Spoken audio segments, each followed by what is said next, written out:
Bonsoir à tous et bienvenue dans ce journal présenté ce soir par Anthony Piton. Bonsoir Anthony. Bonsoir Aurélien, bonsoir à tous. Au sommaire, direction la commune de Vasse ce soir. Oui, Vasse, où la dernière section de la déviation a été inaugurée ce jeudi.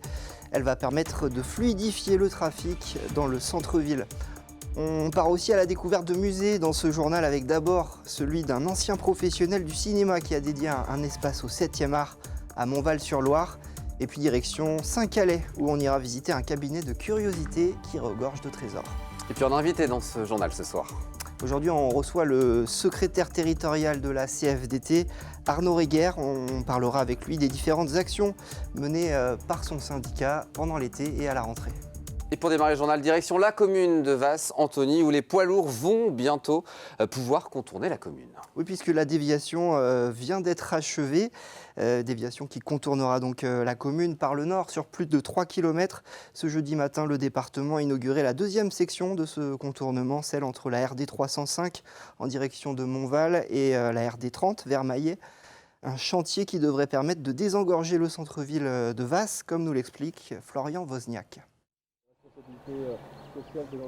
C'est un projet vieux de 30 ans que la municipalité de Vasse voit enfin se concrétiser. 3 km de sand enrobé tiède autour de la commune pour un coût total de l'opération de près de 8 millions d'euros. Ce qui était attendu, c'est le désengorgement de la rue Laennec. Donc c'est la rue que, quand on arrive sur la 305 qui arrive vers le bourg, donc le désengorgement de cette rue-là, parce que c'était devenu trop dangereux. Car depuis de nombreuses années, la ville ne cesse de grandir et le trafic de poids lourds, lui, s'intensifie. Il n'y avait rien à l'origine et puis les cités se sont construites. Il y a plein de nouveaux habitants avec des enfants et souvent ils ont la peur au ventre pour sortir parce qu'il y a trop de circulation, surtout au niveau poids lourd, quoi. Et c'est tout un écosystème qu'il a fallu protéger pour réaliser ce nouveau tronçon. On passe sur un petit ruisseau là, il a été entièrement rétabli, il y a eu de l'empierrement, on a veillé à la bonne fluidité du cours d'eau avec d'ailleurs un passage qui est un passage pour un chemin de randonnée. Et puis on a des endroits où pour la faune on permet la traversée aussi. C'est moins visible mais c'est très utile. Et puis on compense, restitution de zones humides, on a créé une zone humide, on préserve une mare, on voit comment on peut intégrer dans l'environnement réel pour préserver de la biodiversité, préserver des continuités, ce qu'on appelle la trame bleue et la trame verte. L'ouverture de la déviation au trafic est prévue le 13 juillet prochain. Le département se penche désormais sur d'autres travaux de contournement, comme à Siguil-Guillaume ou Sablé-sur-Sarthe. Le décès du petit Amine fait réagir les syndicats. Oui, ça fait suite au fait qu'on apprenait ce mercredi que l'enfant de 3 ans qui a chuté mortellement du 3e étage d'un immeuble de Sablé-sur-Sarthe n'aurait pas dû se trouver chez lui puisque 2 jours avant le drame, un juge avait ordonné son placement dans un foyer. Et suite à ces révélations, les branches santé sociale de la CFDT et de la CGT appellent à un rassemblement pour dénoncer un manque de moyens. Ce rassemblement aura lieu ce vendredi à midi devant l'annexe du conseil départemental à la Croix-de-Pierre, rue des Maillets au Mans. On va continuer de parler de la CFDT avec son secrétaire départemental qui est sur notre plateau. C'est notre invité Arnaud Reguer.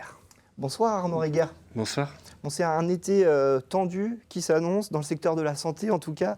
Votre syndicat dénonce des manques de moyens dans les hôpitaux publics depuis plusieurs mois, plusieurs années, même à l'EPSM d'Allonne, au PSSL du Bailleul. Comment vous comptez poursuivre ce combat pendant la période estivale où on sait que c'est un peu plus difficile de mobiliser les gens? C'est un combat qui a été mené essentiellement par le secteur des professionnels de la santé et du social aussi, hein, comme vous l'avez indiqué, où c'est vraiment 2 secteurs où il y a des carences de professionnels qui sont cruelles.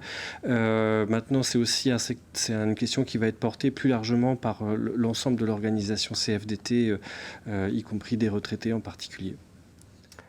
Un mot de l'actualité, au niveau national, votre syndicat, la CFDT, rouvre les discussions avec le patronat sous l'impulsion du gouvernement. On apprenait aujourd'hui que ça sera le 12 juillet qu'une réunion est prévue avec Elisabeth Borne. Est-ce que ça veut dire que la page des retraites est tournée pour vous aujourd'hui ? L'opposition des retraites, l'opposition à la réforme des retraites, elle est toujours là. 64 ans, c'est toujours non, mais pendant ce temps-là, on continue à dialoguer. Bien évidemment, ça fait partie de notre ADN, en tout cas à la CFDT, d'être toujours dans la proposition et dans la négociation.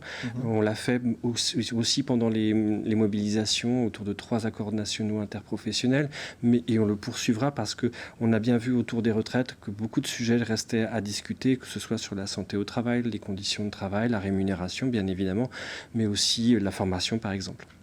Donc vous souhaitez obtenir des compensations peut-être par rapport à cette réforme des retraites qui a été imposée Disons à qu'il y votre a Sénat. toute une série de chantiers qui auraient dû être ouverts en amont de la question des réformes, puisqu'on voit bien que de devoir travailler plus longtemps quand on n'a pas réglé la question du travail des seniors, par exemple, ça devient un peu absurde, une absurdité que pourtant le président avait dénoncée en son temps, mais on voit bien qu'on ne peut pas régler la question des retraites si on ne règle pas les autres questions, et là il va être urgent de s'y pencher, oui. Bon, revenons au local. Votre syndicat prépare une action pour les saisonniers, ça sera cet été, pendant le mois d'août. En quoi ça va consister et pourquoi est-ce que c'est aussi important pour vous de vous tourner vers ce public des saisonniers? Alors ça fait des années que la CFDT se mobilise pendant l'été auprès des saisonniers. C'était plutôt les régions côtières qui avaient l'habitude de le faire, mais le Maine-et-Loire nous a donné l'exemple et on s'est inspiré d'eux pour lancer l'initiative sur le département, puisqu'il y a aussi des saisonniers en Sarthe, et c'était le cas donc autour de la Flèche récemment, et on prévoit aussi au niveau du Mans de le faire. Le but, informer, de donner des explications, porter aussi bien évidemment les revendications en invitant les jeunes à répondre à un questionnaire sur leur travail pendant l'été. Parce que les saisonniers, c'est un public qui a des difficultés pour accéder aux informations, aux droits, enfin les des informations saisonniers, sur leurs droits. par nature, sont sur des contrats courts, répondent à un besoin spécifique et temporaire, et parfois il y a des abus dans ce cadre-là. Ils ne s'imaginent pas forcément tous les travers qui peuvent exister, donc ils ont besoin d'être accompagnés. Ils ont besoin aussi de savoir comment se défendre, et ils peuvent compter sur nous pour le faire. Donc ça sera fin août. Est-ce que la date est déjà actée Donc, ou pas? le 22 août sur le Mans, on prévoit de faire une action effectivement auprès des saisonniers. Et puis d'autres actions, alors là c'est un petit peu plus loin, ça sera à la rentrée. Là vous avez décidé là encore d'aller directement à la rencontre du public au travers de 2 actions, dont une pendant les 4 jours du Mans. Exactement, donc en fait depuis 4 ans maintenant, pareil, là on a lancé une opération où la CFDT sort de ses murs et va à la rencontre des publics. On n'est pas forcément non plus représenté partout, tous les travailleurs n'ont pas forcément accès à un représentant CFDT, donc c'est la CFDT qui sort, et cette fois-ci dans les communes qui se sont mobilisées autour des retraites, donc bien évidemment le Mans, mais aussi la Flèche, la Ferté et Sablé-sur-Sarthe. Donc ça, ce sera au mois de septembre. Merci beaucoup Arnaud Régard. Merci à vous. Allez, découverte à présent, Anthony, d'un musée peu connu en Sarthe. Oui, c'est le musée du cinéma à Montval-sur-Loire. André Clément a passé sa vie auprès des plus grands metteurs en scène. Au-delà des souvenirs, il a gardé aussi beaucoup d'objets, dont certains extrêmement rares. On voit ça avec Enzo Maubert. Au Moulin Pousset, voilà presque 90 ans que la roue tourne sans discontinuer. Comme une évocation du musée fondé par le propriétaire, où l'on fait tourner les bobines comme au bon vieux temps.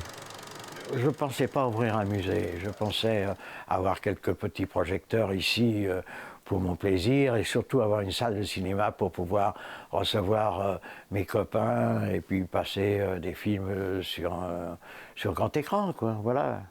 La salle de ciné entre copains est finalement devenue le Moulin à images, un lieu où se raconte le 7e art. C'est le plus vieux projecteur de notre collection. Voilà. Ce projecteur date de 1912, sachant que le cinéma est né en 1895.